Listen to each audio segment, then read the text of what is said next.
Halo rekan-rekan, saya Nelvin Debinoviana dari kelas Manajemen Hubungan Industrial MJ701 dengan dosen pengampu Bapak Joko Suharyanto SEMM CPOD akan mempresentasikan review jurnal tentang penyelesaian perselisihan hubungan industrial melalui mediasi antara karyawan dengan perusahaan kopi cap Kijang Bogor. Penulis Maria Veronica Ngadian Prawesti, diterbitkan di Jurnal Ilmu Manajemen Ekonomi dan Kewirausahaan atau JIMEK. Adapun abstrak dari jurnal ini, penyelesaian perselisihan hubungan industrial melalui mediasi adalah proses di mana konflik antara karyawan dan perusahaan diselesaikan dengan bantuan mediator netral. Mediator ini berfungsi untuk memfasilitasi dialog antara kedua belah pihak agar mencapai kesepakatan yang menguntungkan semua pihak. Mediasi memberikan kontrol lebih besar terhadap hasil dibandingkan proses arbitrase atau pengadilan. Tujuan dari penulisan ini adalah untuk membahas penyelesaian perselisihan melalui mediasi di perusahaan kopi cap Kijang Bogor. Metode penulisan yang digunakan adalah kualitatif deskriptif dengan studi kasus. Penelitian menunjukkan bahwa mediasi yang efektif dapat menyelesaikan masalah secara adil dan damai, menciptakan lingkungan kerja yang harmonis dan produktif. Kesepakatan yang dicapai harus diimplementasikan dengan cermat oleh kedua pihak yang mungkin melibatkan perubahan kebijakan perusahaan, kontrak kerja, atau tindakan lain yang diperlukan untuk mencegah munculnya kembali masalah yang sama. Latar belakang masalahnya yaitu penyelesaian perselisihan hubungan industrial melalui mediasi adalah proses mengatasi konflik antara karyawan dan perusahaan dengan bantuan seorang mediator netral. Mediator bertindak sebagai pihak yang tidak memihak dan memfasilitasi dialog antara kedua belah pihak untuk mencapai kesepakatan yang saling menguntungkan. Mediasi ini efektif karena memberikan kontrol lebih besar kepada pihak-pihak yang terlibat atas hasilnya, dibandingkan dengan keputusan yang dibuat melalui arbitrase atau pengadilan. Selain itu, mediasi dapat membantu mempertahankan hubungan baik antara karyawan dan perusahaan setelah penyelesaian. Namun, mediasi hanya efektif jika kedua belah pihak terbuka untuk berunding dan berkomunikasi. Jika mediasi gagal, langkah alternatif seperti arbitrase atau pengadilan mungkin diperlukan. Penulis akan membahas penyelesaian perselisihan hubungan industrial melalui mediasi antara karyawan dan perusahaan di Kopi Cap Kijang Bogor. Adapun metode penelitian yang digunakan dalam penelitian ini, penulis menggunakan metode penelitian kualitatif deskriptif. Metode ini digunakan untuk mendeskripsikan data yang telah diperoleh terkait dengan topik penelitian. Penulis juga menerapkan studi kasus sebagai fokus utama pembahasan. Studi kasus yang dipilih adalah penyelesaian perselisihan hubungan industrial melalui mediasi antara karyawan dan perusahaan di Kopi Cap Kijang Bogor. Hasil penelitian.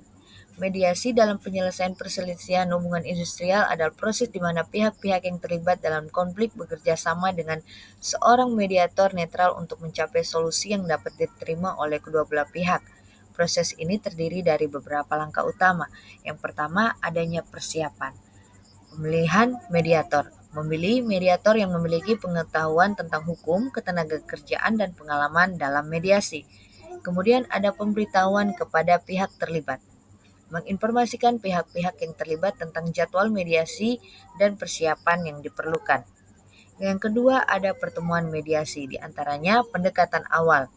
Mediator menjelaskan peran, proses, dan aturan mediasi kepada kedua belah pihak. Kemudian ada pernyataan masalah. Setiap pihak memiliki kesempatan untuk menjelaskan perspektif dan masalah mereka. Berikutnya ada eksplorasi solusi. Mediator membantu pihak-pihak untuk mengeksplorasi berbagai opsi solusi yang mungkin. Terakhir, ada pencapaian kesepakatan. Tujuan utama adalah mencapai kesepakatan yang dapat diterima oleh kedua belah pihak. Ketiga di sini ada pembuatan kesepakatan. Di antaranya, pertama, penyusunan kesepakatan. Jika kesepakatan tercapai, mediator membantu dalam menyusun dokumen resmi yang memuat isi kesepakatan. Kedua, ada tanda tangan kesepakatan. Kesepakatan yang ditandatangan oleh pihak-pihak yang terlibat. Dan terakhir, ada pelaksanaan kesepakatan. Pihak-pihak harus mematuhi kesepakatan yang telah dibuat.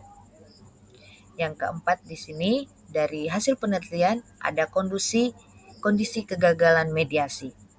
di antaranya ketidaksediaan untuk berkompromi. Jika salah satu pihak tidak bersedia mencari solusi yang dapat diterima oleh kedua belah pihak. Kemudian ada ketidakmampuan mediator. Jika mediator tidak mampu memfasilitasi komunikasi atau tidak netral dalam proses mediasi. Contoh kasus penyelesaian perselisihan antara karyawan dan perusahaan kopi cap Kijang Bogor melalui mediasi. Yang pertama di sini identifikasi masalah. Menentukan akar masalah antara karyawan dan perusahaan seperti gaji, kondisi kerja, atau perlakuan yang tidak adil. Kedua, pemilihan mediator. Memilih pihak ketiga netral yang memiliki pengetahuan tentang hukum ketenaga kerjaan dan keahlian dalam menyelesaikan konflik. Ketiga, ada pertemuan mediasi. Mediator mengatur pertemuan di mana setiap pihak menyampaikan perspektif dan kepentingan mediator, mendengarkan, mendiskusikan masalah, dan mendorong negosiasi. Keempat, ada kesepakatan tertulis. Jika mediasi berhasil, dihasilkan kesepakatan tertulis yang mencakup solusi atau perubahan yang diinginkan. Kelima, ada implementasi kesepakatan. Kesepakatan harus diimplementasikan dengan tepat oleh kedua belah pihak, termasuk perubahan kebijakan atau pembayaran kompensasi. Keenam, ada pemantauan dan evaluasi. Memantau implementasi kesepakatan dan mengevaluasi keberhasilan solusi dalam menyelesaikan perselisihan. Mediasi merupakan cara damai untuk menyelesaikan konflik di tempat kerja dan bertujuan mencapai hasil yang memuaskan bagi kedua belah pihak.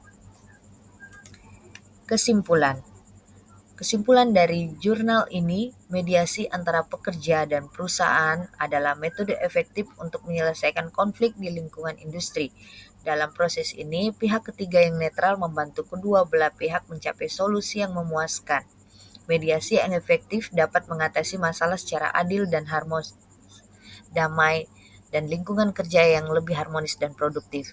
Kesepakatan yang dicapai harus diimplementasikan dengan cermat, yang mungkin melibatkan perubahan kebijakan perusahaan, kontrak kerja, atau tindakan lain yang mencegah masalah serupa di masa depan. Baiklah, sekian presentasi dari saya. Semoga menambah wawasan bagi kita semua. Terima kasih.